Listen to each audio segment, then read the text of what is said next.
प्रभु यीशु मसीह महापवित्र सामर्थी नाम से सभी भाई बहन को जय मसीह की। आइए इस यूट्यूब चैनल पर आप सभी को धन्यवाद हो, परमेश्वर का महिमा हो। आइए सुनते हैं एरिना दीदी से एक प्यारा सा और साथ में जुगनी दीदी, दोनों एक साथ परमेश्वर का महिमा कर रही है। एक प्यारा सा भजन इन दोनों बहन के लिए परमेश्वर से हम सभी भाई बहन प्रार्थना आराधना करेंगे, इनके जीवन में अद्भुत रीति से कार्य होने पाए। हालेलुया। भाई बहन जय मसीह। हालेलुया। पैरों के अपना रेल बनमनी मनमा के इंजानामा चल रे मानामा। पैरों के अपना रेल बनवनी मनमा के इंजानामा चल रे मानामा। प्रभु यीशु के भावनामा चल रे मानामा।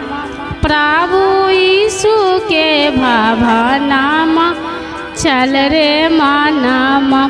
सुनीला की प्रभु यीशु माही माया पारवा।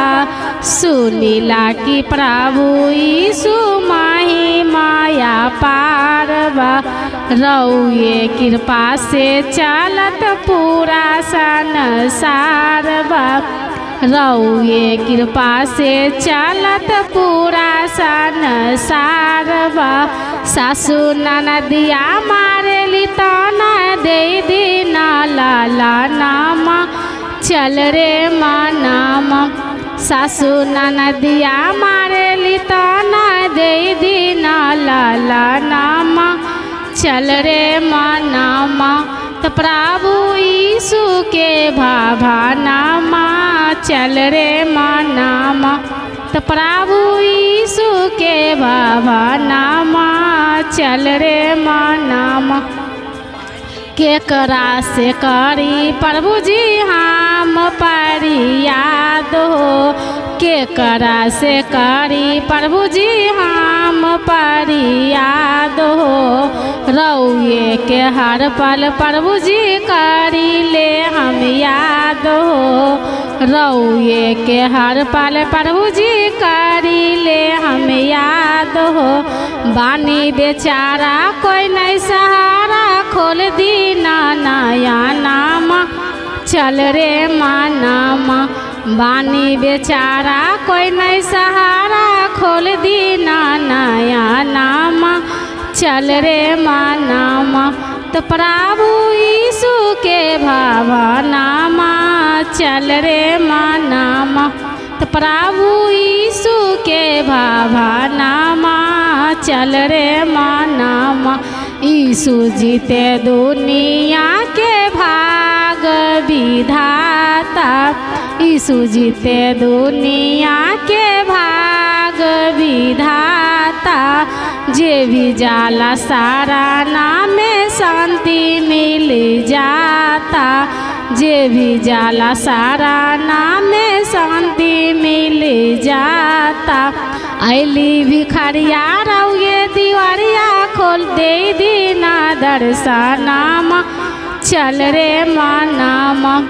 ऐली भिखरिया रउए दुआरिया दे दीना दर्शनामा चल रे मानामा। तो प्रभु यीशु के भावनामा चल रे मानामा। तो प्रभु यीशु के भावनामा चल रे मानामा। हालेलुया। प्रभु यीशु मसीह की। परमेश्वर का धन्यवाद हो। इतना सुंदर भजन, इतना परमेश्वर का महिमा, परमेश्वर की आराधना प्रार्थना में इस दीदी को परमेश्वर आशीष करने पाए। इतना सुंदर भजन को गाई है। हम सभी भाई बहन इनके लिए दुआ प्रार्थना करेंगे। लगातार आप प्रार्थना में बनने के लिए इस YouTube चैनल पवित्र बाइबिल वचन को सब्सक्राइब करें और दीदी तक, भैया तक, बड़े बुजुर्ग माँ बाप तक पहुंचाने के लिए इस वीडियो को शेयर जरूर करें और लाइक करें। परमेश्वर का धन्यवाद हो। सभी भैया दीदी को प्रभु यीशु मसीह सामर्थी नाम से जय मसीह की।